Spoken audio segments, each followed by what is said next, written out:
It's a wonderful day in the neighborhood, a beautiful day in the neighborhood. Won't you be, won't you be, won't you be Dieter's neighbor?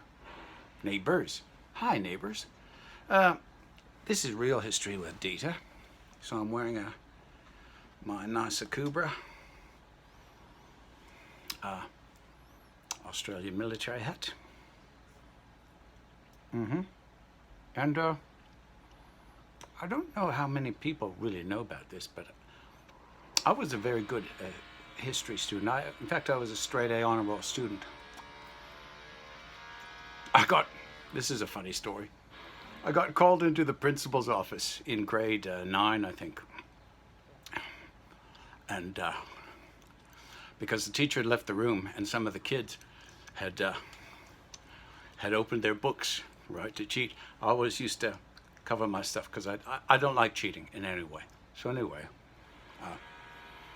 there was this girl, and her name was Sandra Ackerman, quite a nice girl, and she was always, in her mind, I guess, competing with me to have the highest average in the school. That actually didn't mean anything to me, really didn't. And it was in an ethics class, which is basically will be religious studies, I guess, if they even teach that anymore. And I went to a Catholic school, and a nun came in. Sister Sabina, a really nice lady, really. She didn't wear a habit then. This was just after they got rid of that. They didn't have to wear it anymore. And she came in, and Sandra was cheating. And she said, Sandra. She says, no. She says, that's Randy's book, which was not true. So we got called into the office, and this guy, I always remember Peter Fieger. That was a German guy. He looked like a little, actually, German Mussolini. A really funny guy. So he always wanted to get me for some reason. I don't know why. He just didn't like me. I think because I was outspoken. I usually kept my mouth shut, but when people said something that I just didn't sit right with me, I would say something. So he said, Randy, I'm very disappointed in you. I said, so I let him do his 5-minute spiel at me. And Sandra had just left, and I think she must have lied, right? So I just sat there, and, I'm not a brown noser. I'm a white noser. And I said, Mr. Fieger, I said, on the honor roll, I said, who has the highest average in this subject? Well, you do.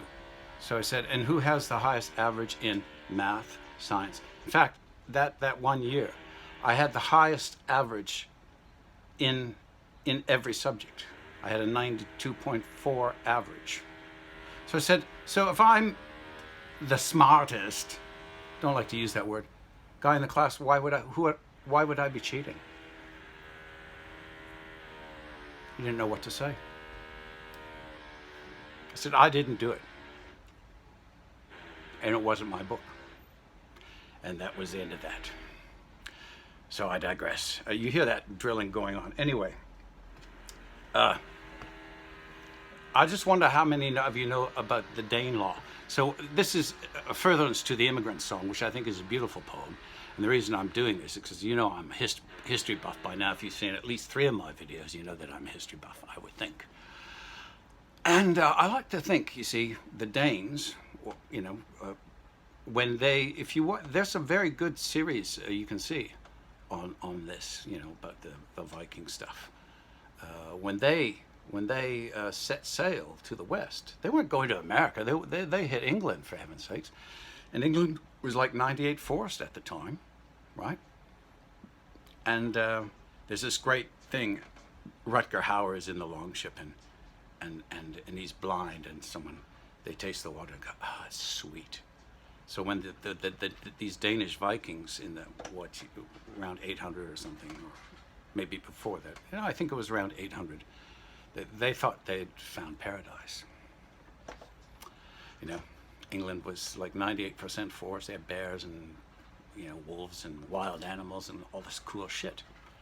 And the Danes, it was called the Danelaw. The Danes ruled England for quite some time. Yeah. So just a little bit of Viking history for you all. Thought you might enjoy that. Yeah. I lose my train of thought a lot. I apologize, friends. It's just, I think it's a bit of spring fever. But I did clean up most of my balcony, so I got a little downtime here. So I thought I'd share that with you. Right. Have a good day. Be nice to the bees. Eh? Yeah, they need our help. I'm serious about this. Right? They take so little care. And mason bees, and most species of bees don't sting.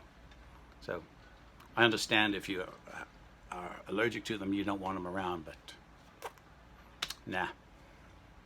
Most bees are very gentle creatures and necessary for our existence. Yeah.